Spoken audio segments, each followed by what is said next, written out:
Hello friends, welcome to Education Rise. दोस्तों, आज के इस क्लास में हम पढ़ेंगे राजस्थान के लोक देवता। आइए करते हैं शुरू। सबसे पहले हम देखेंगे रामदेव जी।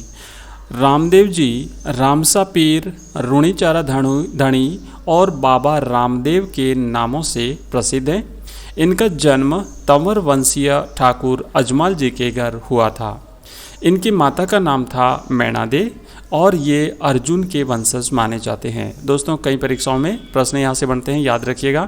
ये अर्जुन के वंशज माने जाते हैं। पहले भी पूछा गया प्रश्न है, आगे भी पूछा जा सकता है।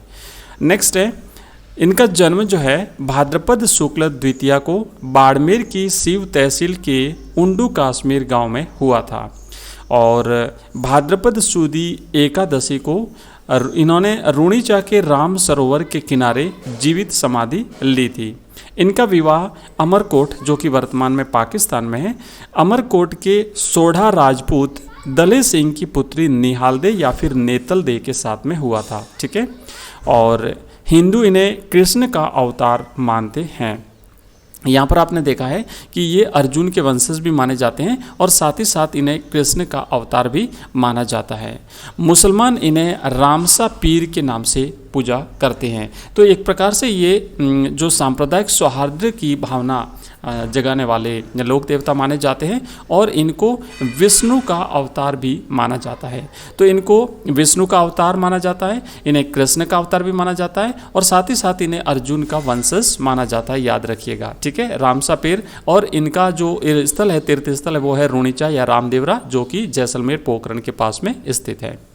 और आगे बढ़ते हैं। इसमें लिखा है इनका कि कामड़िया पंथ, ये इंपॉर्टेंट प्रश्न है, इसे याद रखिएगा। रामदेव जी से प्रारंभ हुआ माना जाता है। तो इनकी आराधना में कामड़िया जाति की जो महिला हैं ये नृत्य करती हैं, 13 ताली नृत्य जिसे कहते हैं। कामड़िया जाति की जो कामड़िया पंथ की जो महिला हैं ये रामदेव जी की आराधना में 13 ताली नृत्य करती हैं और ये जो कामड़िया पंथ है ये रामदेव जी ने प्रारंभ किया था। इनके गुरु का नाम था बालीनाथ जी और कहते हैं कि भैरव राक्षस का वध जो है इन्होंने किया था रामदेव जी ने। नेक्स्ट है रामदेवरा यानी रुणीचा में रामदेव जी का विशाल मंदिर है। ये रामदेवरा जो है ये पोखरण के पास में स्थित है, जैसलमेर जिले में। और हर वर्ष भाद्रपद शुक्ल द्वितीय, जो कि इनका जन्म तारीख इनकी मानी जाती है, इनकी जन्म तिथि है भाद्रपद शुक्ल द्वितीय पक्ष, भाद्रपद शुक्ल पक्ष की द्वितीया को। तो यहाँ द्वितीय से लेकर के एकादशी तक, एकादशी को इन्होंने समाधि ली थी, जीवित समाधि रामदेवरा रुणीचा में। तो ये जो द्वितीय से लेकर के एकादशी तक इनका विशाल मेला भरता है। मुख्य विशेषता है सांप्रदायिक सद्भाव। अभी अभी हमने बात करी, इन्हें हिंदू भी पूजते हैं और साथ ही साथ इन्हें मुसलमान भी इनको पूजते हैं, इन्हें रामसा पीर के नाम से बुलाते हैं। तो सांप्रदायिक सद्भाव इनकी जो है वो एक बड़ी विशेषता है और साथ ही साथ इन्होंने छुआछूत, जाति प्रथा, इसका भी विरोध किया था। रामदेव जी की भक्ति में कामड़ जाति की स्त्रियों द्वारा 13 ताली नृत्य किया जाता है। 13 मंजीरे बांधे जाते हैं शरीर के विभिन्न भागों में, हाथों में, पैरों में, कमर पर, और इसीलिए इसे 13 ताली नृत्य कहते हैं। तो ये जो 13 ताली नृत्य है, याद रखिएगा, ये रामदेव जी की आराधना में किया जाता है, इनकी भक्ति में किया जाता है और कामड़ जाति की स्त्रियों के द्वारा ये 13 ताली नृत्य किया जाता है। नेक्स्ट है अन्य मंदिर। अब रामदेव जी के और मंदिर हैं जोधपुर के पश्चिम में मसूरिया पहाड़ी पर, जोधपुर सिटी में ही मसूरिया पहाड़ी है, वहाँ पर इनका एक मंदिर है। बिराटिया जो कि ब्यावर अजमेर में है, यहाँ पर भी एक इनका मंदिर है और एक सुरता खेड़ा चित्तौड़गढ़ में भी रामदेव जी का मंदिर है। इनका एक मंदिर छोटा रामदेवरा जो कि गुजरात में है, यहाँ पर भी है। तो मुख्य मंदिर इनका है जो रामदेवरा है रुणीचा, और बाकी जो मंदिर है वो हमने देखा जोधपुर में, बिराटिया में और सुरता खेड़ा में। एक छोटा रामदेवरा गुजरात में। नेक्स्ट है रामदेव जी के प्रतीक चिन्ह के रूप में खुले चबूतरे पर ताक यानी जो आला होता है वहाँ बना करके संगमरमर या फिर पीले पत्थर के उनके पगलिए जो है, पगलिए यानी चरण चिन्ह बनाकर पूजे जाते हैं। तो इनका जो स्मृति चिन्ह है वो है पगलिए। ठीक है, याद रखिएगा। प्रत्येक लोक देवता का अपना एक स्मृति चिन्ह होता है। जैसे रामदेव जी का है पगलिए यानी चरण चिन्ह, पद चिन्ह, और किसी का भाला है, किसी का सर्प है, ऐसे अलग अलग इनके प्रतीक चिन्ह है और परीक्षा में इसमें से पूछा जाता है। दोस्तों, आगे बढ़ने से पहले मैं बता दूं कि ये जो अगर पीडीएफ आप इसकी चाहते हैं या हमारे सभी वीडियोस की अगर आप पीडीएफ चाहते हैं तो आपको एक हमारा ऐप मिलेगा, प्ले स्टोर से आप इसे डाउनलोड कर सकते हैं। एजुकेशन राइज नाम से हमारा ऐप है और आप चाहे तो इसे इस वीडियो के डिस्क्रिप्शन में लिंक दिया हुआ है, वहाँ से भी डाउनलोड कर सकते हैं। प्ले स्टोर पर आपको मिलेगा एजुकेशन राइज। याद रखिएगा, आपको एजुकेशन राइज लिखना है, जिस पर माँ सरस्वती की तस्वीर लगी हुई है। वो ऐप आप डाउनलोड कर लीजिए, वहाँ पर आपको हमारे सभी वीडियोज़ की PDF मिल जाएगी। दोस्तों साथ ही साथ मैं बता दूं कि हमने वहाँ पर अलग अलग कोर्सेज लॉन्च किए हैं। वहाँ पर BSTC का कोर्स मिलेगा, आपको PTT का कोर्स मिलेगा, साथ ही साथ राजस्थान का सामान्य ज्ञान जो प्रश्नोत्तरी है उसका हमने एक अलग से कोर्स लॉन्च किया है। जितने भी प्रश्न ऑब्जेक्टिव टाइप के जो MCQs बनते हैं वो वहाँ पर उसकी सारी PDF आपको मिलेगी। और इसके अलावा हमने राजस्थान इतिहास, कला और संस्कृति का भी एक कोर्स लॉन्च किया है। आप अपनी रुचि के हिसाब से परचेज कर सकते हैं, वहाँ पर आपको फ्री कुछ मटेरियल जो है वो भी अवेलेबल हो जाएगा। आगे बढ़ते हैं दोस्तों। इनके जो मेघवाल भक्त जन हैं इनको रिखिया कहते हैं। तो मेघवाल जाति के भक्तों को, रामदेव जी के जो भक्त होते हैं, इनको रिखिया के नाम से जाना जाता है। रामदेव जी के भक्त इन्हें श्रद्धा पूर्वक कपड़े का घोड़ा चढ़ाते हैं। जो भक्त लोग होते हैं वो रामदेव जी को कपड़े का घोड़ा चढ़ाते हैं, याद रखिएगा।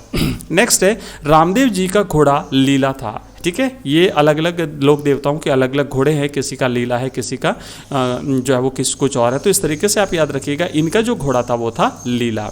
लीले घोड़े पर असवार, ऐसे करके इनके लोक देवता के स्मृति में गीत भी गाए जाते हैं। ठीक है, रामदेव जी का लीला घोड़ा। नेक्स्ट है, भाद्रपद शुक्ल द्वितीया बाबेरी बीज दूज के रूप में जो है वो इसे मनाई जाती है। बाबेरी बीज के तौर पर मनाई जाती है भाद्रपद शुक्ल द्वितीया। नेक्स्ट है, बाबा रामदेव के चमत्कारों को पर्चा और इनके भक्तों द्वारा गाए जाने वाले भजनों को ब्यावले कहते हैं। तो इनके जो चमत्कार हैं बाबा रामदेव जी के, जो अलग अलग लोगों को इन्होंने दिए थे, उसे पर्चा के नाम से जाना जाता है। और इनके भक्तों के द्वारा जो भजन गाए जाते हैं उन भजनों को ब्यावले कहते हैं। रामदेव जी के मंदिरों को देवरा या फिर देवल कहा जाता है। मंदिर पर श्वेत या फिर 5 रंगों की जो ध्वजा फहराई जाती है वो ध्वजा नेजा कहलाती है। याद रखिएगा, अलग अलग नाम है, छोटे छोटे नाम है, यहीं से ऑब्जेक्टिव प्रश्न बनते हैं।